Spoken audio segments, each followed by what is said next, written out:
अल्हम्दुलिल्लाह रब्बिल आलमीन वस्सलातु वस्सलाम अला सय्यदिल अंबिया वल मुरसलीन।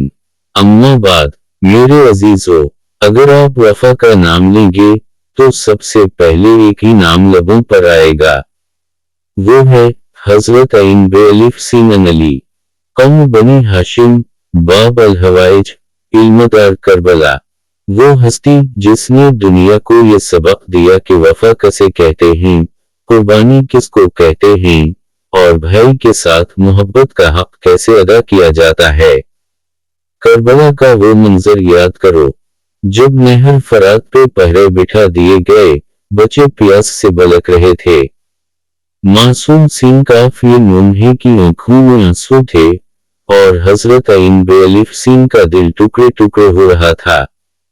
लेकिन ये सुनने वालों, जब मशक में पानी भरा तो अपने होंठ तर ना किए, खुद प्यासे रहे, मगर भाई की अमानत को अपनी जान से भी ज्यादा अजीज रखा। ये है वफा, ये है शुजात, ये है हजरत अईन बेअलिफ सीन का किरदार। जब एक एक करके सब साथी शहीद हो गए तो अईन बेअलिफ सीन ने भी इमाम हुसैन यमून से अज़्म जिहाद मांगा। सुन लो इमाम हुसैन यमून का जवाब, अब्बास, तुम मेरे अलमबरदार हो, अगर तुम ना रहे तो मेरा लश्कर बिखर जाएगा।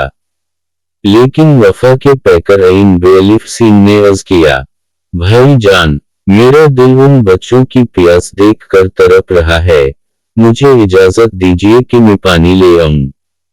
फिर वो वक्त आया जब अईन बेअलिफ सीन दुश्मन के नर्रों में आ गए, बाजू कट गए, खून बहने लगा, मगर लबों पर एक ही सदा थी, वालला, अगर मेरा एक एक अज़ू भी जुदा हो जाए तब भी मैं हुसैन यमून का साथ न छोड़ूंगा। क्या मंजर था करबला का, बाजू कट गए मगर अलम न झुका, मशक छलनी हो गई मगर वफा न टूटी, जिस्म टुकड़े टुकड़े हो गया मगर भाई की मोहब्बत सलामत रही। अहल ईमान, जब भी दुनिया वफा की बात करेगी तो हजरत अईन बेअलिफ सीन का नाम सुनहरे हुरूफ में लिखा जाएगा। जब भी कुर्बानी का जिक्र होगा तो अईन बेअलिफ सीन के कटे हुए बाजू तारीख पर रोशनी बनकर जगमगाएंगे, और जब भी भाई की मोहब्बत बयान होगी तो कौम बनी हाशिम हजरत अईन बेअलिफ सीन की मिसाल दी जाएगी।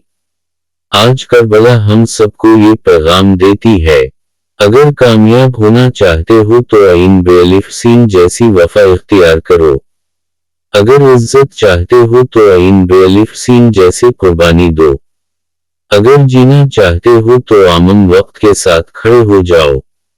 अल्लाह हमें भी हजरत अईन बेअलिफ सीन की सच्ची वफा, इखलास और कुर्बानी का हिस्सा अता फरमाए। आमीन या रब्बल आलमीन। Dash dash dash.